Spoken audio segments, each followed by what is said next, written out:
धन्यवाद। एक बार फिर आपका स्वागत है। आप देख रहे हैं बजट 2024-25 और हम चर्चा कर रहे हैं। हमारे साथ इस वक्त अतिथि मौजूद हैं। हमारे साथ स्टूडेंट है गजराज सिंह। गजराज, आपके पास में आना चाहूँगा, क्या अपेक्षा करते हैं गवर्नमेंट से इस बार कि बजट में क्या आना चाहिए? गवर्नमेंट से अब की बार की जो हमारी अपेक्षा रहेगी वो ये रहेगी कि भारत एक युवा केंद्रित देश है, एक युवा देश है। जो राजस्थान सरकार जो बजट निकाल रही है वो युवाओं को केंद्र में रखते हुए निकालना चाहिए। और जैसे कि मैंने अभी बजट अनुमानित जो बजट देखा उसके अंदर एक मुश्किल से मेरे को एक पॉइंट मिला, वो टेक्नोलॉजी और रोबोट लैब ऐसा कुछ था कि उसको डेवलपमेंट के लिए बजट निकलेगा।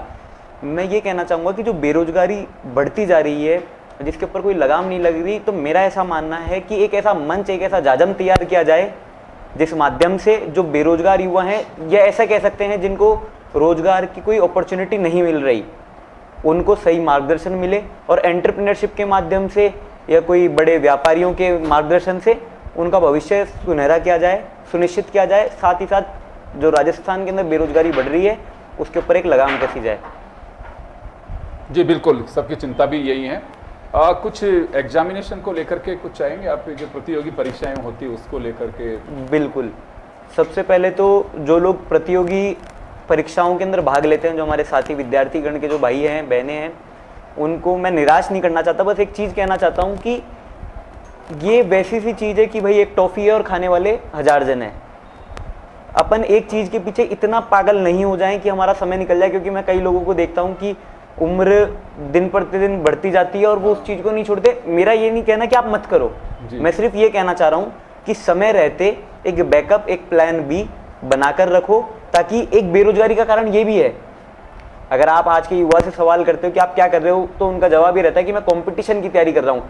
बढ़ती कभी 3 साल में निकलेगी, 6 साल में। एक बार के लिए मैं मान लेता हूँ कि हमारी सरकार निकम्मी है, मगर हमें खुद का भविष्य तो कुछ सुनिश्चित करना पड़ेगा। गुड, बिल्कुल आप सही कह रहे हैं कि हमें तैयारी उस हिसाब से करनी चाहिए कि हमारे पास में अगर सामने ऑप्शंस हैं तो उनमें से कुछ ना कुछ सेलेक्ट करके और आना चाहिए। मैं गजेंद्र जी आपके पास में आना चाहूँगा। कर्मचारियों की लंबे समय से मांग चल रही है और फोकस भी रहता है। ओपीएस और न्यू पेंशन स्कीम, एनपीएस दोनों के बीच अभी उलझा हुआ है, तो ये सब कुछ क्लियर है और कुछ डिमांड है आप लोगों की जो इस बजट में देखना चाहते हैं कि हाँ अनाउंसमेंट हो उसका? निश्चित तौर पे मैं आपसे कहना चाहता हूं कि जो आपने मुद्दा बताया कि ओपीएस और एनपीएस का, तो ये मुद्दा राजस्थान की सरकार ने पहली बार ओल्ड पेंशन स्कीम लागू की थी एनपीएस के बदल के, क्योंकि कर्मचारियों में जो शेयर मार्केट का भय था और जो कर्मचारी रिटायर हो रहे थे उनके पेंशन में बड़ी असुविधा थी, उनको पेंशन नहीं मिल रही थी। किसी को मिल भी रही थी तो 1000, 2000, 3000 रुपये से ज़्यादा पेंशन नहीं मिल रही थी एनपीएस वालों को।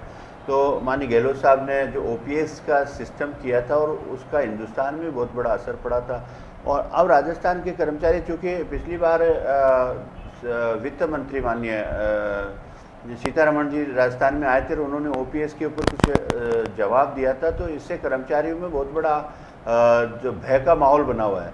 तो इस बजट के माध्यम से मैं माननीय दिया कुमारी जी जो हमारे वित्त मंत्री राजस्थान हैं, जो अपना पहला बजट भी पेश कर रही है, तो इस ओपीएस की जो भ्रांतियां उसको दूर करते हुए ओल्ड पेंशन स्कीम के ऊपर अपनी स्थिति स्पष्ट करनी चाहिए। दूसरी चीज़ ये कहना चाहता हूं कि जो हमारी पिछले कई वर्षों से मांग चलती रहती है, कर्मचारियों की मांगें, पर मैं अभी हमारी संवाद भी हुआ था माननीय मुख्यमंत्री जी से भी, उनको भी हमने यही कहा था कि कर्मचारी इस सरकार का अभिन्न अंग होता है और कर्मचारी अगर खुश है, कर्मचारियों में पॉजिटिविटी अगर सरकार के प्रति है, तो आम जनता में वो उसी पॉजिटिविटी के साथ आम जनता का जो कल्याणकारी योजनाएं होती सरकार की, वो अपनी पॉजिटिविटी के साथ वहाँ पेश करेंगे।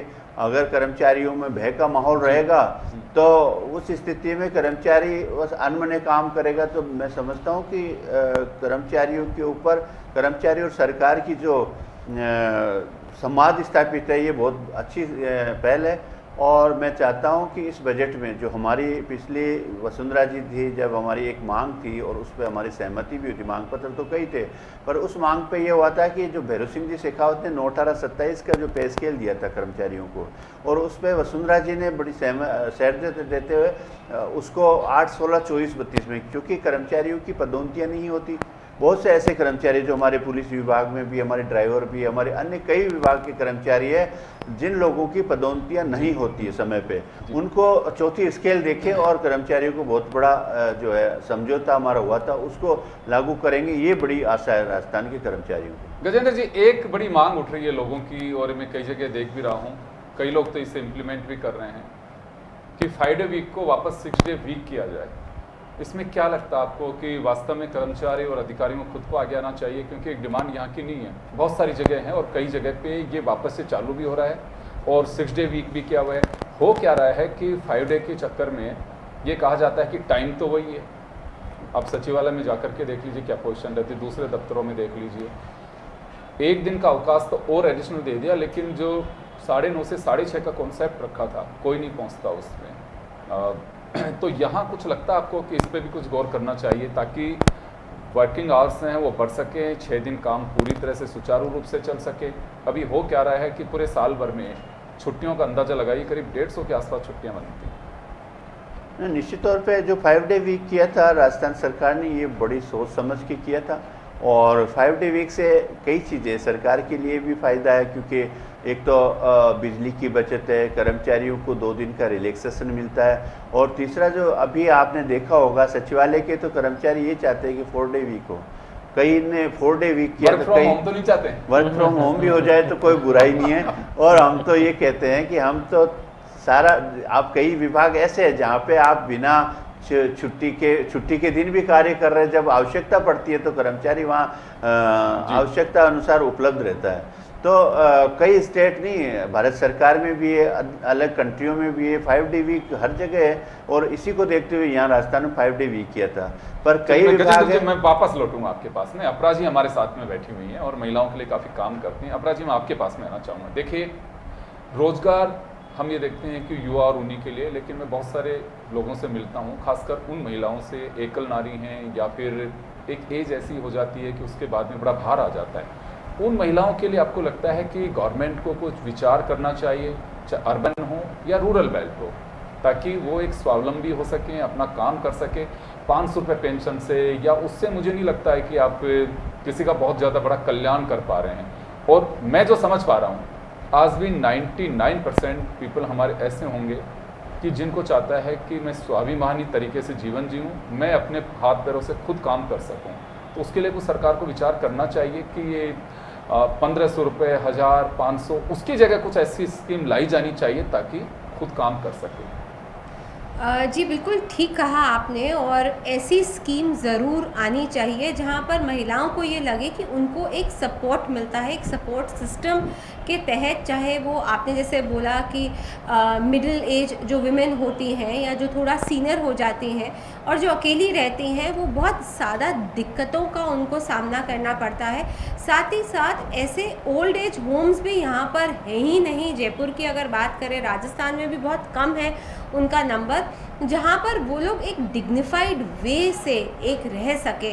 तो ये तो एक सरकार को सोचने वाली बात है ही, इसमें तो कोई दो राय ही नहीं है। और साथ में ऐसी महिलाएं देखिए 35 और 40 इयर्स के बाद जब एक लेडी बायोलॉजिकल अपनी रिस्पॉन्सिबिलिटीज़ के बाद पूरी करके अपने पास, उनके पास टाइम होता है, तो बहुत सारी औरतें हमारे पास आती है जिन्हें मेंटरिंग की ज़रूरत होती है और जो एक अपना एक व्यवसाय शुरू करना चाहती हैं। पर ऐसी औरतों के पास कुछ ज़्यादा सपोर्ट सिस्टम नहीं होता। इन टर्म्स ऑफ लोन ले लीजिए, उनको कोई सिक्योरिटी नहीं होती कैसे उनका लोन लिया जाए। ITIs में वो लोग एडमिशन नहीं ले पाती क्योंकि उनको लगता है कि छोटे बच्चों के साथ हम कैसे पढ़ेंगे। ऑल दे लैक इज़ कि उनको ना एक तरीके का टेक्निकल ट्रेनिंग मिल पाती है, ना ही एक फाइनेंशियल हैंड होल्डिंग मिल पाती है और ना ही फाइनेंशियल सपोर्ट मिल पाता है। इसके तहत उनकी ज़िंदगी और ज़्यादा ख़राब होती जाती है और कहीं ना कहीं सरकार को इसमें इंटरवीन करना ही पड़ेगा। इस चैनल के माध्यम से मैं उस गवर्नमेंट एजेंसीज तक एक रिक्वेस्ट पहुंचाना चाहूँगी कि औरतें जो इस लिए काम करती हैं, इस फील्ड में काम करती हैं, उनका रिप्रेजेंटेशन भी बजट मीटिंग्स में हो, ताकि ऐसे विचार या ऐसी चीज़ें रखी जाएं। बजट मीटिंग्स में ज़रूरी नहीं है कि एक मतलब ऐसा ही सेक्शन हो जो इंडस्ट्री बेस्ड हो या MSME बेस्ड हो, बट ऐसा भी सेक्शन होना चाहिए जो ऐसी महिलाओं को सपोर्ट करते और हैंड होल्ड करते हैं। मैं एक सवाल है मेरा, देखिए बाद में अजय जी अगर आप लोग सब जाते हैं, एक हमारे एक स्ट्रक्चर बन गया, कोई एक्सरसाइज नहीं करना चाहता कि किस मुद्दे पर कौन बात कर सकता है। पिछली सरकार हो चाहे वर्तमान, गिने चुने चेहरे देखते हैं वही, और बस केवल वही बातें होती हैं, वो फोटो सेशन होता है। पर वाकई इससे प्री टॉक्स को हम कह सके कि हाँ बिल्कुल बहुत अच्छी बात हुई, इस पर गौर करना भी चाहिए सरकार को, क्योंकि देखिए बजट छप रहा होगा या सब बेहतर तरीके से भी अपने को बताएंगे, लेकिन लास्ट मोमेंट तक, उसके बाद भी जिस दिन बजट पास होगा तब तक भी आपके पास में रास्ते खुले हुए हैं कि आप अनाउंसमेंट कर सकते हैं, चीज़ों को इम्प्लीमेंट करने के लिए राह दिखा सकते हैं। तो यहाँ भी आपको लगता है कि बजट से पहले तो ज़रूरत इस बात की, जिनसे आप सलाह मशवरा कर रहे हैं कि उनमें भी वो काबिलियत, मैं काबिलियत पे किसी पे सवाल नहीं खड़ा करना चाह रहा, लेकिन चेहरे वही दिखते हैं। जी हाँ, बिल्कुल यही तो मैंने कहा कि जो रिप्रेजेंटेशन की बात करते हैं या रिप्रेजेंटेशन जो दिखाया जाता है, असल रूप में रिप्रेजेंटेशन उस तरीके से होना चाहिए जो फील्ड में काम कर रहे हैं। चाहे आप हेल्थ एंड सैनिटेशन की बात करिए, आप कुछ भी छोटी से छोटी बात करिए, आप रिप्रेजेंटेशन ऐसे लोग करते हैं, आई एम सॉरी टू से, जिनका फील्ड वर्क से थोड़ा सा ज़्यादा ही गैप होता है। तो ये ज़रूर सरकार को प्रयास करने चाहिए कि ऐसे लोगों को भी ढूंढें जहाँ पर ये लोग आकर उससे कनेक्ट कर सके, ताकि जो फील्ड वर्क पे दिक्कतें हैं उनका अच्छे से निवारण किया जाए। बिल्कुल, अब तो देखिए सोशल मीडिया का ज़माना है, आपको कोई ऐसा ऐप सिस्टम बनाना चाहिए। आप मत लीजिए सारे जो सुझाव हैं, लेकिन आपको हो सकता है कितने सुझाव को बेहतर सुझाव मिल सकता है, क्योंकि मेरी अपनी चिंता है, मैं बहुत सारे महिलाओं से इनसे मिलता हूँ। आपने सही कहा कि 35-40 के बाद में जो एज होती है, कुछ महिलाएं ऐसी होती हैं जिन पे एक जिम्मेदारी आ जाती है। अभी मैं कल परसों भी देख रहा था कि एक बच्चा था, उसकी डेथ हो गई, अकेली महिला है। अब ऐसी महिलाएं बहुत सारी होती हैं, किसी को कोई कारणवश बेड ने छोड़ दिया, वो कुछ नहीं कर सकती, तो उनके लिए कुछ ना कुछ बजट या उनके लिए ITI की जैसे आपने बात की, या कुछ ऐसी चीज़ें होनी चाहिए। मैं देखता हूँ कि जब आप फिक्की में थी तो पेट्रोल पंप्स पे महिलाओं को आप लोगों ने एम्प्लॉयमेंट किया उनका, तो कुछ लगता है कि ऐसे चीज़ें हों, गवर्नमेंट कम से कम एक वो बना करके रखे कि हाँ ये सेगमेंट्स अगर कहीं कोई किसी को आवश्यकता हो भी तो आप ऐसे कर सकते हैं। एब्सोल्युटली, देखिए होटल इंडस्ट्री राजस्थान में बहुत बड़ी है। हाउसकीपिंग का काम अगर देखा जाए, महिलाओं से बेहतर हाउसकीपिंग कोई नहीं कर सकता है। हाउसकीपिंग में कहीं ना कहीं महिलाओं का एक रेशियो ज़रूर होना चाहिए कि ये यहाँ पर, और आप देखिए चाहे हेरिटेज होटल हो चाहे कोई सा भी होटल हो, तो ये जो हाउस कीपिंग की बात करें उसमें महिलाओं का ही एक मतलब एक निर्धारित एक रेशियो कर देना चाहिए, ताकि जो सेकंड इनिंग्स में अपने फैमिलीज़ को सपोर्ट करना चाहती है, जिनके साथ बहुत दिक्कतें हुई हैं, किसी की डेथ हो गई है या कुछ भी हो गया, उन महिलाओं को मालूम है कि हाँ यहाँ पर अगर हम जाएंगे तो हमें यहाँ पर एक प्रेफरेंस दी जाएगी। बिल्कुल आपने सही कहा। मैं व्यास साहब के पास में जाना चाहूँगा इस मुद्दे पर। सर, आपको क्या लगता है कि प्री टॉक्स में वाकई या कुछ ऐसा सिस्टम किया जाना चाहिए? देखिए आज हो सकता है बजट, कुछ चीज़ें अगर 10 में से एक बात भी फाइनेंस मिनिस्टर या CM तक पहुंचती है, गवर्नमेंट के किसी नुमाइंदे के पास में पहुंचती है कि हाँ यार ये जेन्युइन प्रॉब्लम है, इसमें बहुत कुछ करना नहीं है, हम बजट तो ही हम इसको थोड़ा एक रूट लाइन दे सकते हैं। तो कुछ एक्सपर्टीज़ इस तरह की भी करना चाहिए जो वास्तव में धरातल पे चीज़ें क्या चल रही हैं। देखिए मैनिफेस्टो बनता है किसी राजनीतिक दल का, उसमें बड़ी बड़ी चीज़ें कही जाती है कि हमने इतने लाख लोगों से, इतने करोड़ लोगों से सुझाव लिए, तो बजट पे क्यों नहीं आपको ऐप बनाना चाहिए, सोशल मीडिया का वक्त है, इसमें लेना चाहिए। कोई नहीं, कलेक्टर्स के माध्यम से, कलेक्टर आपके आँख नाक कान होते हैं, वहाँ का SP होता है, आप देख सकते हैं रात्रि चौपाल भी करते हैं। वाकई इन गाँवों में क्या, अगर 10 गाँवों की एक जैसी प्रॉब्लम है तो इसका मतलब ये है कि कुछ प्रॉब्लम तो है, तो उसे आइडेंटिफाई करनी चाहिए बजट के लिए। योगेश भैया, एक निवेदन आपसे करना चाहूँगा कि फाइनेंस डिपार्टमेंट में लंबे समय रहने के बाद में एक चीज़ को, और फाइनेंस डिपार्टमेंट नहीं, सरकार में आने के बाद सीधी भर्ती से एक चीज़ मैंने देखी कि बजट एक कंटिन्यूस प्रोसेस है। यूनियन के नेता महोदय यहाँ पे विराजे हुए अच्छी तरह जानते हैं कि बजट डिवीजन कभी बंद नहीं होता, वो रात दिन काम करते रहते हैं। सवाल इतना है कि हमें कहीं न कहीं विश्वास की कमी होती है। आज आम नेता एक बात बोलेगा, कर्मचारी चोर हैं, ये सरकार के जवाई हैं, सरकार के कर्मचारी बोलेंगे नेता चोर हैं, बिजनेसमैन बोलेंगे अभी सर जब बात कर रहे थे तो एक वन विंडो वाली बात आई थी, और इन्होंने बहुत अच्छे शब्दों में कहा कि मैं किसी पे दोष नहीं दे रहा, लेकिन वो सफल नहीं हो पाया। तो मैं एक बहुत सीधा निवेदन करना चाहूँगा, इन सब चीज़ों के समाधान है। पहला समाधान, जैसा आपने कहा कि सोशल मीडिया के माध्यम से लगातार लोगों के पास कागज आते रहें, पर आप यहाँ पे कर्मचारी नेता बैठे हुए हैं, बहुत अच्छी तरह मेरी इस बात का समर्थन करेंगे। बहुत सारे कागज आने के बाद पढ़ने वालों की संख्या कम होती है, इसलिए हमारे पास एक सिस्टम और है वीडियो कॉन्फ्रेंसिंग का। और एक बात और, कर्मचारी बहुत अच्छी चीज बना सकते हैं, लेकिन पॉलिटिकल विल उसमें होती है या नहीं। पॉलिटिकल कंपैशन जो होते हैं, जो प्रेशर्स होते हैं, उसकी वजह से बजट में परिवर्तन किए जाते हैं। तो आप महीने में 2 दिन आदरणीय वित्त मंत्री महोदया को या पॉलिटिकल लोगों को इस बात के लिए कहिएगा कि वो लोगों को सुने, उनके विचार नोट करें, और वो अधिकारियों के साथ, कर्मचारियों के साथ नोट करें। और कोई आवश्यक नहीं है कि मेधा केवल केवल अधिकारियों में होती, कर्मचारियों में नहीं होती।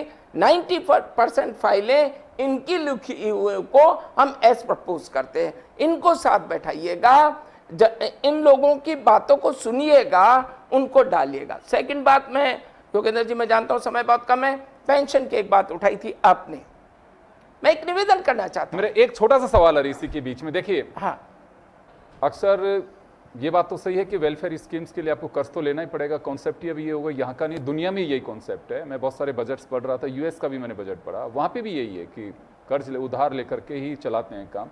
उसे एक वेलफेयर का एजेंडा भी कहते हैं, लेकिन वास्तव में इस पे भी कहीं कीपिंग रखनी चाहिए। है आपके कैपिंग है उसमें कि इतना % से ज़्यादा आप नहीं ले सकते कर्ज, लेकिन वो लिया जाता है कोई इनको रास्ता निकाल करके। इस कर्ज पे भी कुछ हमें सोचना होगा। अभी उदाहरण के लिए बिहार को आप देखिए, 20 दिन में 8 पुलिया स्वाह हो गए, निकल गए वहाँ से, पानी में बह गए। तो यहाँ पे भी कुछ करना होगा। पैसा यूँ भी नहीं है कि जनता की गाड़ी कमाई का पैसा होता है, और मुझे लगता है कि हर जागरूक आदमी को, आप सब लोग भी हैं उसमें शामिल हैं, बड़ी तकलीफ होती है कि सड़कों पे गड्ढे देखते हैं। 4 दिन पहले सड़कें बनी हैं, सीमेंट की सड़क है, ऊपर सीमेंट, उसके साथ में आप तारकोल लगा रहे हो। तो ये भी कहीं पे आपको लगता है कि इसकी जवाबदेही भी तय होनी चाहिए। योगेंद्र जी, एक बात मैं निवेदन करूँगा, जहाँ तक जवाबदेही से लेकर के और कर्ज लेने का सवाल है, आपने अपनी बात की शुरुआत में कहा कि कर्ज लेना आवश्यकता है और डेवलपमेंट के लिए लेना भी पड़ता है। कर्ज लेना एक इन्वेस्टमेंट है, जो इन्वेस्टमेंट निश्चित रूप से जनता के विकास के लिए होता है। लेकिन प्रश्न ये आता है, एग्जीक्यूशन कौन कर रहा है? आज आप उठा के रिकॉर्ड देख लीजिएगा हमारा, हमने चाहे पुलिस डिपार्टमेंट हो, चाहे सिविल डिपार्टमेंट हो, चाहे जुडिशरी हो, हर जगह तय कर रखा है ये इसकी जिम्मेदारी है, इसकी जिम्मेदारी, इसकी ये जिम्मेदारी। गहलोत साहब के टाइम में एक लाइन लिखी जाती थी, हर गलती सजा मांगती है। ये सारी बातें हैं, लेकिन सर इम्प्लीमेंट करने वालों को आप जब तक कसना शुरू नहीं करेंगे जो गड़बड़ कर रहे हैं।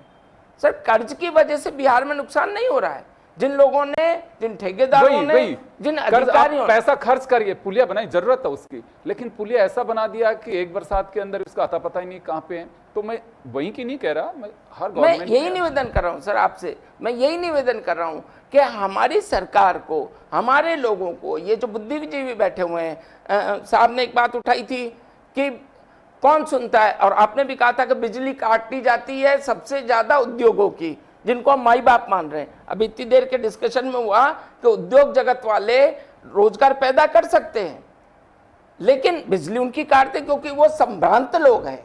आप बिजली काट के देखिएगा किसी और की, हल्ला मचा देंगे आपके लिए।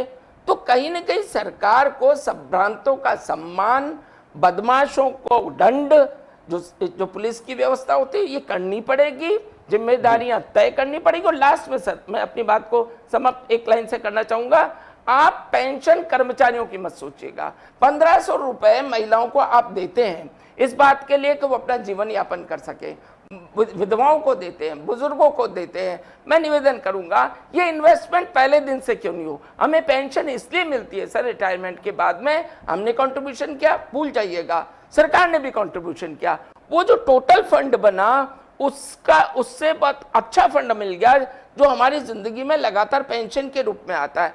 आप ये सोचना पड़ेगा कि सोशल पेंशन की स्कीमें जितनी हैं उनमें पैदा होते ही पहले दिन से सरकार इन्वेस्ट करना शुरू करे।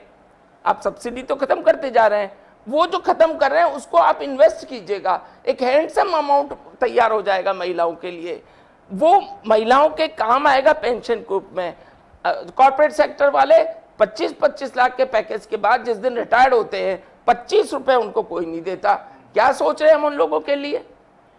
हम अभी भैया ने बेरोजगारी की बात करी, आपके पास आउटसोर्सिंग के लिए पैसा है, आप क्यों आउटसोर्स करते हैं? क्यों इनको, एक क्षमा कीजिएगा गलत शब्द का प्रयोग करता हूं, मैं भी एक युवा था, मैं भी बेरोजगार था, हमें क्यों बेरोजगारी भत्ता देते हैं? भीख नहीं चाहिए, आप हमें बुलाइएगा।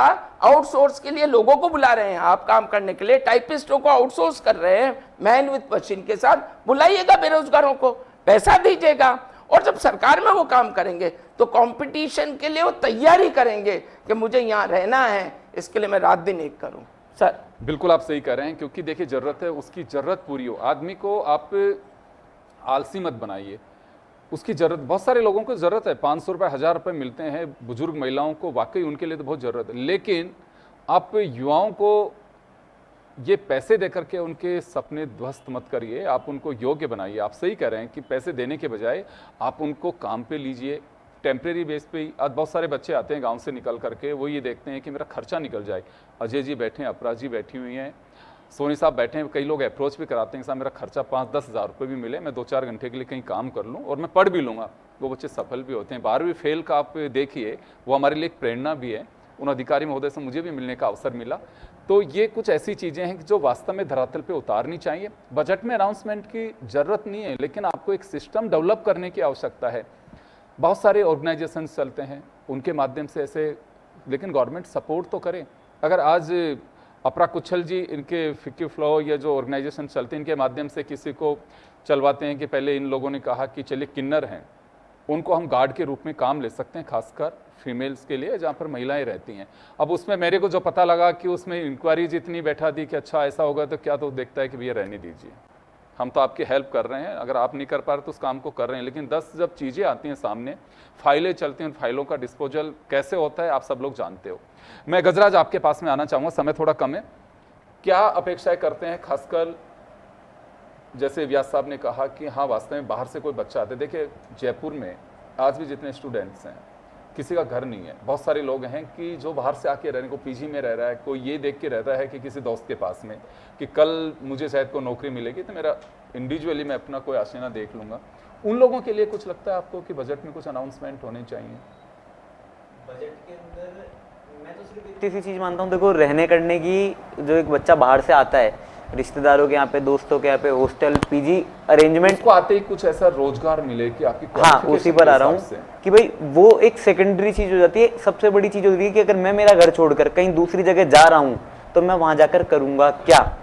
सबसे बड़ा जो क्वेश्चन मार्क होता है, बच्चा पहले तैयारी करने के लिए आता है तो उसके घर वाले आजकल आते करते देखते हैं कि भाई यहाँ तैयारी करेगा कोचिंग के पास में, ये वो सेकंड मेथड है। मैं ये चाहता हूँ कि अगर गवर्नमेंट कुछ कर सके तो वो एक ऐसा जाजम, एक ऐसा मंच छात्रों को तैयार करके दे, विद्यार्थी वर्ग को तैयार करके दे, जहां पर उनको कोई व्यापारी वर्ग के जो सीनियर लोग हैं, जो कोई बड़े जर्नलिस्ट हैं, बड़े बिजनेसमैन हैं, रिटायर्ड RAS IAS, ऐसे लोगों के मार्गदर्शन के अंदर उन्हें अपना भविष्य सुनिश्चित करने का मौका मिले।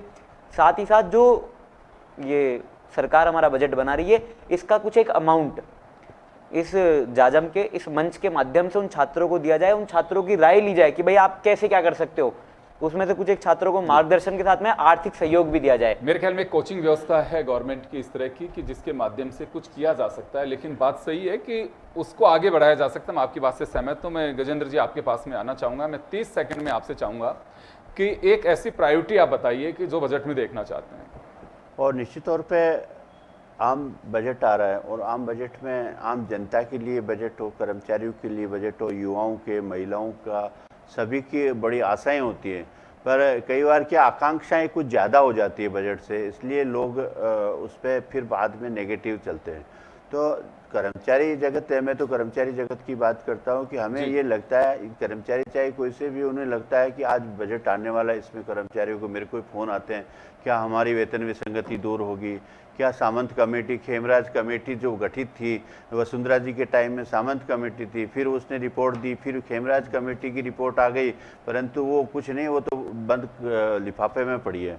तो उसमें सारे कर्मचारियों की जितनी भी विसंगतियां, नाम परिवर्तन, सेवा नियम जितने भी, उसमें पैसे भी नहीं लगने सरकार को, पर वो आज तक ओपन नहीं हुआ। जी चलिए, सोनी साहब के पास में जाना चाहूँगा। सर, एक आप पुलिस ऑफिसर रहे कि एक आम आदमी भी हैं, क्या होना चाहिए बजट में कि हाँ बिल्कुल ये तो होना ही चाहिए? देखिए, एक जो ज्वलंत इशू है, मेरे पास युवा भाई बैठा हुआ है, पेपर लीक और जिस तरह से भर्तियों में जो घोटाले हुए हैं, पूरा राजस्थान जिस तरह से शर्मसार हुआ था और हम सब ने देखा कि क्या क्या बातें यहाँ पर हुई हैं, तो अब कहीं न कहीं कुछ पकड़ धकड़ हुई है, लेकिन वो समस्या का समाधान नहीं है। समाधान जड़ तक जाने के लिए है कि जो इस तरह के गलत रिक्रूटमेंट करने के लिए जिम्मेदार लोग हैं उन पे कार्रवाई हो, और कम से कम आगे से हम ऐसा सिस्टमिक चेंज करें कि जो भर्ती करने वाली जो प्रक्रिया है, भर्ती करने वाला जो सिस्टम है, वो ट्रांसपेरेंट हो, मेरिट बेस्ड हो और वो बिल्कुल फेयर हो। कितने सारे युवा हैं जो बड़ी तैयारी करके घर से बड़े सपने देख करके आते हैं, लेकिन पता चलता है पेपर आउट हो गया, पेपर लीक हो गया, कहीं गलत आदमी को भर्ती कर दिया गया। तो ये बहुत जरूरी है युवाओं के लिए कि हम भर्ती की प्रक्रिया को, और ये संभव है कुछ टेक्नोलॉजी का यूज करते हुए, कुछ बहुत ही अच्छे और ईमानदार लोगों की कमी नहीं है राजस्थान में, हर जगह आपको मिल जाएंगे, लेकिन उनको कहीं तराशने की जरूरत है, जिससे कि एक हम साफ सुथरी व्यवस्था से भर्ती कर सकें। चलिए, मैं माफ़ी चाहूँगा, समय का अभाव है, मैं रोकना चाहूँगा। तो चलिए, आप लोगों के जो सुझाव हैं हम क्योंकि डिस्कस ही कर सकते हैं। बजट तैयार हो चुका, किसको क्या मिलेगा तो जब पिटारे से निकलेगा बाहर तभी कुछ पता लग पाएगा। लेकिन एक भरोसा होता है कि जनता की सरकार है, जनता का बजट है, जनता को समर्पित होगा तो किसी न किसी तबके के लिए कुछ तो खास होगा ही। कुछ ऐसी योजनाएं जरूर हैं कि वास्तव में जनता की अपेक्षा होती है कि ये तो होना ही चाहिए। महंगा और सस्ता का तो अब कोई रोल ही नहीं रहा जब से जीएसटी लगा। अब तो यही होता है कि योजनाओं में पैसा क्या आ रहा है और मुझे मिलेगा क्या, मेरे गांव को क्या मिलेगा, मेरे शहर को क्या मिलेगा। ये कुछ ऐसी चीज़ें होती हैं जो देखने की होंगी। आप सभी का बहुत बहुत शुक्रिया। हमारी बजट विशेष में इतना ही, दीजिए इजाज़त, नमस्कार।